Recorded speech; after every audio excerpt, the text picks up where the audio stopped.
MP కేసులోని Sivanath కార్యాలయంలో నూర్ భాషా corporation chairman Nagul మీరా media సమావేశం నిర్వహించారు. ఈ సందర్భంగా మాట్లాడుతూ నూర్ భాషా కార్పొరేషన్ కి 100 కోట్ల రూపాయలు ప్రకటించిన నేపథ్యంలో సీఎం కి ధన్యవాదాలు తెలిపారు. అనంతరం పులివెందుల ఎమ్మెల్యే జగన్మోహన్ రెడ్డిపై తీవ్ర స్థాయిలో మండిపడ్డారు. జగన్మోహన్ రెడ్డి హైదరాబాద్ లో ఏసీబీ కోర్టు వెలుపల చేసిన పని సభ్య సమాజం అసహ్యించుకుంటుందని, న్యాయ వ్యవస్థను బెదిరిస్తున్నట్లుగా ఉందని అన్నారు. నాంపల్లి కోర్టు వెలుపల ఎమ్మెల్యే జగన్ ప్రవర్తనపై న్యాయ విచారణ జరగాలన్నారు. నిన్న పులివెందుల ఎమ్మెల్యే జగన్మోహన్ రెడ్డి గారు హైదరాబాదులో ఏసీబీ కోర్టు వెలుపల చేసిన పనిని సభ్య సమాజం అసహించుకుంటా ఉంది. ఆ సంఘటన న్యాయ వ్యవస్థను కూడా బెదిరిస్తున్నట్లుగా అనిపిస్తాం. నువ్వు తప్పు చేసావు, దొరికిన దొంగవి. ఎవరైనా కోర్టుకు వెళ్ళేటప్పుడు ఒక నేరస్తుడు, ఒక ముద్దాయి తను వాయిదా అప్పుడు వెళ్ళి సర్వసాధారణంగా వస్తారు. 6 ఏళ్ల క్రితం నువ్వు కోర్టుకు వెళ్ళావు, 6 ఏళ్ల తర్వాత మళ్ళీ కోర్టు మెట్లెక్కావు.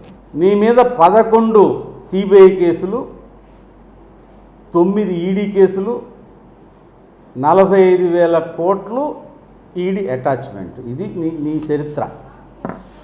16 నెలలు జైలు. ఇటువంటి పెద్ద మనిషివి కోర్టుకు వెళ్ళేటప్పుడు ఆంధ్రప్రదేశ్ నుంచి ఎందుకు ఇన్ని బస్సులు, ఇన్ని కార్లతో జనాన్ని అక్కడికి ఎందుకు రప్పించావు? ఆ అవసరం ఏమిటి? అంటే నువ్వు న్యాయ వ్యవస్థనే ఛాలెంజ్ చేస్తున్నావా? నేను కోర్టుకు వస్తే ఈ రకంగా జరుగుద్ది అని నువ్వు న్యాయ వ్యవస్థకి భయపెట్టే విధంగా ప్రయత్నం చేయాలని అనుకుంటున్నావా? వాళ్ళ న్యాయ వ్యవస్థ కూడా ఆలోచన చేయవలసినటువంటి అవసరం ఉంది. ఈ రాష్ట్రంలో, ఈ దేశంలో ఎన్నో వేల కోర్టులు ఉన్నాయి. ఈ కోర్టులకు అనేక మంది వస్తూ ఉంటారు, పోతూ ఉంటారు. ఈరోజు ఒక్క జగన్మోహన్ రెడ్డి నాకు తెలిసి ఈ దేశంలో కోర్టుకు వెళ్ళేటప్పుడు ఈ రకమైనటువంటి లా అండ్ ఆర్డర్ సమస్యను క్రియేట్ చేశాడు. తెలంగాణ పోలీసులకి అక్కడ ఒక పరీక్ష, ప్రజలకు ఇబ్బంది, న్యాయవాదులకు ఇబ్బంది, జడ్జిలకు ఇబ్బంది, ఇన్ని రకాల ఇబ్బందులు సృష్టించడానికి ప్రధాన కారణం ఏమిటి అంటే నిన్ను మళ్ళీ కోర్టుకు పిలవద్దనే. 12 ఏళ్ళు బెయిల్ మీద ఉన్న పెద్ద మనిషి నాకు తెలిసి ఈ దేశంలో నేను ఒక్కడే.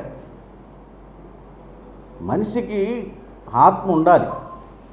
మనం చేసే పని ఏంటి, మనం చేసిన తప్పులేంటి? ఈరోజు మనం తప్పు చేశాం కాబట్టి, దొరికాం కాబట్టి ఏదో రాష్ట్ర ప్రభుత్వం పెట్టిన కేసులు కాదు ఇవి. మనీ లాండరింగ్ కేసులు, సిబిఐ కేసులు, ఈడీ కేసులు అనేది సామాన్యమైన వ్యక్తుల మీద పెట్టేటువంటి కేసులు కాదు. ఆర్థిక నేరగాళ్ళ మీద పెట్టేటువంటి వ్యవస్థలు ఏంటంటే సిబిఐ,